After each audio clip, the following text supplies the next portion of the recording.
Assalamualaikum warahmatullahi wabarakatuh. Salam sejahtera untuk kita semua. Salam jas merah. Ya, kembali lagi dengan saya Agus Salim SPD, Guru Sejarah SMA Negeri 5 Bagan Sinemba. Ya, pada video kali ini kita akan membahas mengenai materi kedatangan bangsa Portugis dan bangsa Spanyol ke Indonesia. Ini merupakan materi pertemuan ketiga untuk sejarah Indonesia kelas 11. Sejarah telah membuktikan bangsa yang besar dan maju tidak hanya karena memiliki sumber daya alam melimpah, akan tetapi ketika bangsa itu mampu mengatasi tantangan, hambatan dan meresponnya dengan solusi yang tepat.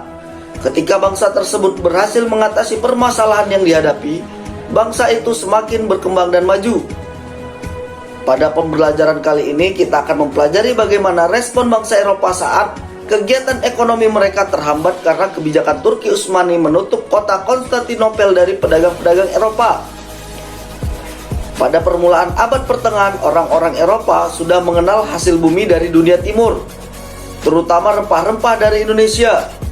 Dengan jatuhnya Konstantinopel ke tangan Turki Utsmani pada 1453, mengakibatkan hubungan perdagangan antara Eropa dan Asia Barat atau Timur Tengah terputus. Hal ini mendorong orang-orang Eropa mencari jalan sendiri ke dunia timur untuk mendapatkan rempah-rempah yang sangat mereka butuhkan. Melalui penjelajahan samudera, akhirnya bangsa-bangsa barat berhasil mencapai Indonesia. Kedatangan bangsa-bangsa barat di Indonesia pada mulanya lewat kongsi-kongsi perdagangan berusaha untuk menguasai perdagangan rempah-rempah di Indonesia melalui praktek monopoli. Bangsa Portugis telah berhasil mencapai India atau Calicut. Pada 1498, bangsa Portugis berhasil mendirikan kantor dagangnya di Goa pada tahun 1509. Pada tahun 1511, di bawah pimpinan di Albuquerque, Portugis berhasil menguasai Malaka. Dari Malaka di bawah pimpinan di Abreu, tahun 1512 Portugis telah sampai di Maluku dan diterima baik oleh Sultan Ternate yang pada waktu itu sedang bermusuhan dengan Tidore. Portugis berhasil mendirikan benteng dan mendapatkan monopoli perdagangan Maluku. Portugis juga aktif menyebarkan agama Kristen Katolik dengan tokohnya yang terkenal ialah Franciscus Xaverius. Portugis ini tidak hanya memusatkan kegiatannya di Indonesia bagian timur, tetapi juga ke Indonesia bagian barat.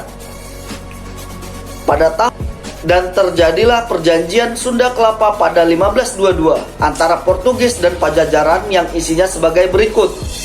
A. Portugis mengizinkan mendirikan benteng di Sunda Kelapa.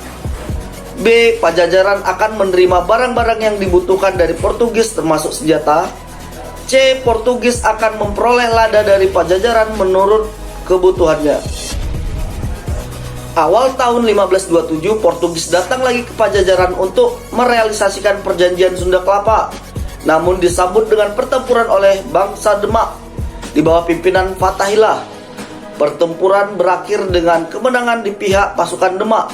Sejak itulah Sunda Kelapa namanya diganti menjadi Jayakarta, artinya pekerjaan yang jaya.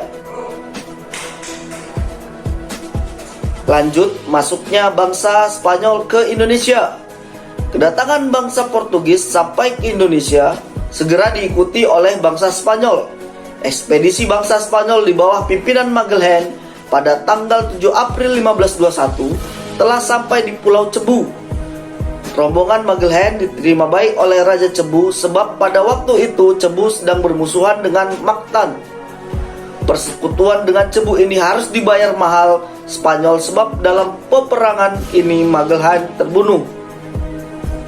Dengan meninggalnya Magellan, ekspedisi bangsa Eropa Spanyol di bawah pimpinan Sebastian Elcano melanjutkan usahanya untuk menemukan daerah asal rempah-rempah.